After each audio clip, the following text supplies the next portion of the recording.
Syria সফর। দাদার ইন্তেকালের পর আপন চাচা আবু তালিব রাসূল সাল্লাল্লাহু আলাইহি ওয়াসাল্লামের পালনের দায়িত্বভার গ্রহণ করলেন।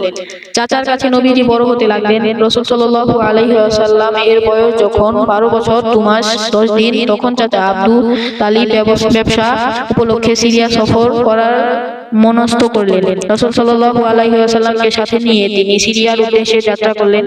পথে তাইমা নামক স্থানে যাত্রা বিরতি করলেন। ইহুদি পণ্ডিতদের ভবিষ্যদ্বাণী। চাচার সঙ্গে রাসূল সাল্লাল্লাহু আলাইহি ওয়াসাল্লাম তাইমার অবস্থান করেছিলেন। ঘটনাক্রমে এক ইহুদি পণ্ডিত, তাকে বুহাইরা পাদ্রী বলা হতো, রাসূল সাল্লাল্লাহু আলাইহি ওয়াসাল্লামের কাছ দিয়ে কোথাও যাচ্ছিলেন। তাকে দেখে ইহুদি পণ্ডিত আবু তালিবকে জিজ্ঞেস করলেন, আপনার সঙ্গে ওই ছেলেটি কে? আবু তালিব বললেন, এ আমার ভাতিজা। বুহাইরা বললেন, এ ছেলেটির প্রতি আপনার মমতা আছে? আপনি কি একে রক্ষা করতে চান? আবু তালিব বললেন, অবশ্যই। বুহাইরা এবার আল্লাহর শপথ করে বললেন, আপনি একে যদি সিরিয়ায় নিয়ে যান, তাহলে ওখানকার ইহুদি নির্ঘাত থেকে খুন করবে, কারণ বালকটি হলো আল্লাহর নবী, ইহুদি ধর্মকে রহিত করে দেবে। এ যাবতীয় গুণাগুণ আমি আসমানি কিতাবে দেখতে পেয়েছি। বুহাইরা যেহেতু তাওরাতের আলেম ছিলেন এবং তাওরাতের প্রিয় নবী রাসূল সাল্লাল্লাহু আলাইহি ওয়াসাল্লামের দৈহিক আকার আকৃতি পূর্ণ বিবরণ ছিল, তাই তিনি রাসূল সাল্লাল্লাহু আলাইহি ওয়াসাল্লামকে দেখে চিনে ফেলেছিলেন। এ বালকই সেই শেষ নবী, যিনি তাওরাতে রহিত এবং ইহুদি পণ্ডিতদের রাজত্ব খতম করে দেবেন।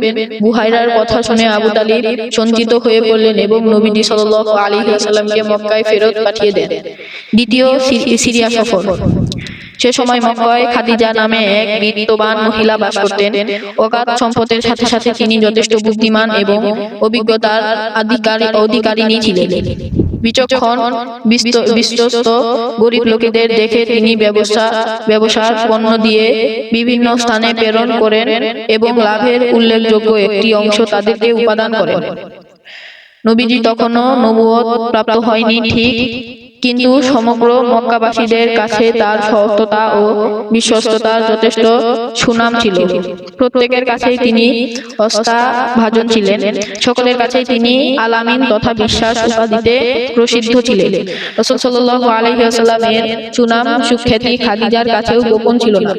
তাই তিনি আর ব্যবসার কাজ রাসূল সাল্লাল্লাহু আলাইহি ওয়াসাল্লামের হাতে সুপর্দ করে রাসূল সাল্লাল্লাহু আলাইহি ওয়াসাল্লামের দিয়ানদারি দ্বারা উপকৃত হওয়ার মনস্থ করলেন।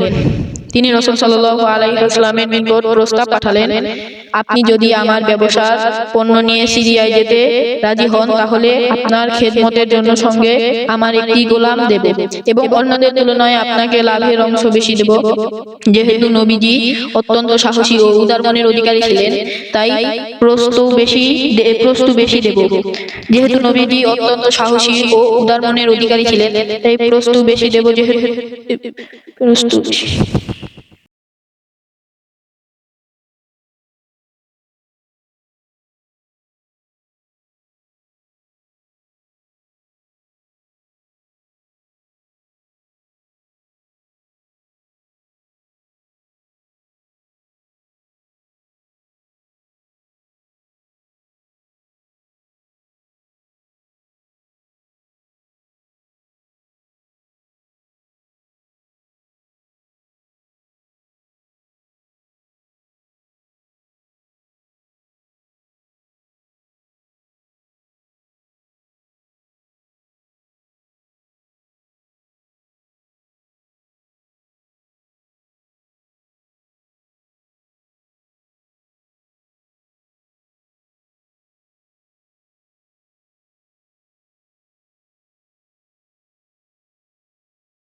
যেহেতু নবীজি অত্যন্ত সাহসী ও উদার মনের অধিকারী ছিলেন, তাই প্রস্তাব পাওয়ার সঙ্গে সঙ্গেই সুদূর সিরিয়া সফরের জন্য প্রস্তুত হয়ে গেলেন এবং খাদিজার গোলাম মাইসারকে সঙ্গে নিয়ে 16ই জিলহজ সিরিয়ার উদ্দেশ্যে যাত্রা করলেন। সিরিয়া গিয়ে তিনি অত্যন্ত বিচক্ষণতার সাথে অধিকার লাভে পণ্য বিক্রি করে সেখান থেকে অন্য মাল ক্রয় করে ফিরে আসেন।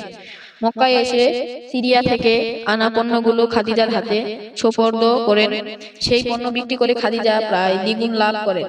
সিরিয়ার পথে এক স্থানে নবীজি অবস্থান করেছিলেন। সেখানে নাসতুরা নামক এক ইহুদি পণ্ডিত রাসূল সাল্লাল্লাহু আলাইহি ওয়াসাল্লামের মধ্যে পূর্ববর্তী আসমানী কিতাবসমূহে বর্ণিত আখেরি নবী লক্ষণসমূহ দেখে রাসূল সাল্লাল্লাহু আলাইহি ওয়াসাল্লামকে চিনে ফেলেন।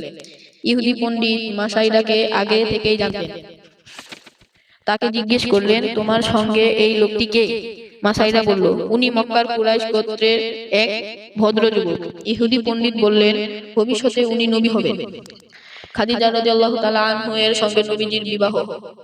হযরত খাদিজা রাদিয়াল্লাহু তাআলা আনহু একজন বুদ্ধিমতী ও বিচক্ষণ মহিলা ছিলেন। রাসূল সাল্লাল্লাহু আলাইহি ওয়াসাল্লামের ব্যক্তিত্ব ও বিস্ময়কর চরিত্র দেখে তার প্রতি খাদিজা রাদিয়াল্লাহু তাআলা আনহু এর অত্যন্ত পরম ভক্তি ও অকৃত্রিম ভালোবাসার সৃষ্টি হয়ে গেল। ফলে খাদিজা রাদিয়াল্লাহু তাআলা আনহু নিজেই ইচ্ছা করলেন, নবীজি রাজি হলে তার সঙ্গে তিনি বিবাহ সূত্রে আবদ্ধ হবেন। রাসূল সাল্লাল্লাহু আলাইহি ওয়াসাল্লামের বয়স যখন 21 বছর তখন খাদিজার সঙ্গে বিবাহ ঠিক হলো। খাদিজা রাদিয়াল্লাহু তাআলা আনহা এর বয়স তখন 40 বছর, কোন কোন বর্ণনা মতে 45 বছর। এই সময়ের বয়স সম্পর্কে বিভিন্ন মতভেদে রয়েছে। তা হলো 21, 29, 30, 37। নবীজির বিবাহ সময়ের বয়স সম্পর্কে মতভেদ রয়েছে। তবে অনেক মতে 25 বছর বিবাহের সময় রাসূল সাল্লাল্লাহু আলাইহি ওয়াসাল্লামের বয়স 45-25 ছিল বলে বিভিন্ন জীবনী গ্রন্থে পাওয়া যায়। রাসূল সাল্লাল্লাহু আলাইহি ওয়াসাল্লাম এর বিবাহ আবু তালিব ও বনু হাশিম এবং মুজার গোত্রের সমস্ত নেতৃবর্গ সমবেত হন। আবু তালিবের বিবাহে খুতবা পাঠ করেন। খুতবায় আবু তালিব নবীজি সম্পর্কে যেসব শব্দ ব্যবহার করেন তা সবই শেষ উল্লেখযোগ্য। তার অর্থ নিম্নরূপ: উনি মুহাম্মদ ইবনে আব্দুল্লাহ। ধন সম্পদের গভীর হলেও উন্নত চরিত্র ও গুণাবলীর ক্ষেত্রে তার সঙ্গে তুলনা করা হবে। তার থেকে তিনি উন্নত বলে প্রমাণিত হবেন, কারণ সম্পদ বিলীয়মান ছায়া মাত্র, যা আজ আছে তা কাল নেই। আপনাদের সর্বজন পরিচিত মুহাম্মদ খাদিজা বিনতে খুয়াইলিদকে বিবাহ করতে যাচ্ছেন। তার নগদ বাকি সব মোহর পরিশোধ করার দায়িত্ব আমার। আল্লাহর শপথ, এরপর উনি বিপুল সম্মানের অধিকারী হবেন। নবীজি সম্পর্কে আবু তালেবের এই মন্তব্য সে সময়কার যখন তার বয়স মাত্র 21 বছর ব্যাহত, তখনও তিনি নবুয়ত প্রাপ্ত হননি। তাছাড়া মজার বিষয় হলো, আবু তালিবের তখন সেই প্রাচীন ধর্ম বিশ্বাসের অনুসারী, যা বিলুপ্ত করার জন্য রাসূল সাল্লাল্লাহু আলাইহি ওয়াসাল্লামের আবির্ভাব, যার জন্য রাসূল সাল্লাল্লাহু আলাইহি ওয়াসাল্লামের গোটা জীবন কুরবান। কিন্তু বাস্তবতা এই, সত্য কখনো গোপন করা যায় না। খাদিজার সঙ্গে রাসূল সাল্লাল্লাহু আলাইহি ওয়াসাল্লামের বিবাহ সম্পন্ন হবার পর খাদিজা রাদিয়াল্লাহু তাআলা আনহা 24 বছর রাসূল সাল্লাল্লাহু আলাইহি ওয়াসাল্লামের সেবা করার সুযোগ পান। নবুয়ত প্রাপ্তির আগে কিছুকাল আর পরেও কিছুকাল খাদিজার গর্ভে রাসূল সাল্লাল্লাহু আলাইহি ওয়াসাল্লামের 2 জন পুত্র সন্তান ও 4 জন কন্যা সন্তান জন্মগ্রহণ করেন। পুত্র 2 জন হলেন কাসেম ও তাহের রাদিয়াল্লাহু তাআলা আনহু। তাহের সম্পর্কে বলা হয়, তার নাম ছিল আব্দুল্লাহ। জাদুল মাদে বর্ণিত আছে, আমার আসল নাম আব্দুল্লাহ ছিল এবং তাইব ও তাহির এ দুটি তার উপনাম ছিল। কন্যা 4 জন হলেন ফাতেমা, জাইনব, রুকাইয়া ও উম্মে কুলসুম। মেয়েদের মধ্যে জয়নব ছিলেন সবার বড়। উল্লেখিত সব কজনই ছিলেন খাদিজা রাদিয়াল্লাহু তাআলা আনহুর গর্ভে রাসূল সাল্লাল্লাহু আলাইহি ওয়াসাল্লামের তৃতীয় পুত্র, যার নাম ইব্রাহিম। তিনি ছিলেন কৃতদাসী। মারিয়া কিবতিয়ার গর্ভে রাসূল সাল্লাল্লাহু আলাইহি ওয়াসাল্লামের 3 পুত্র শৈশবে মারা যান। তবে কাসেম সম্পর্কে বর্ণনা আছে, এই এতটুকু বড় হয়েছিলেন সাওয়ারিতে আরোহণ করতে পারতেন। কাসেমের নামেই নবীজি আবুল কাসেম উপনামে প্রসিদ্ধ।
চার কন্যা।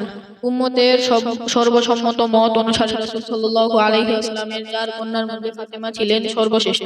নবীজি সাল্লাল্লাহু আলাইহি ওয়াসাল্লাম তার সম্পর্কে বলেছিলেন, ফাতেমা জান্নাতি নারীদের নেত্রী হবে।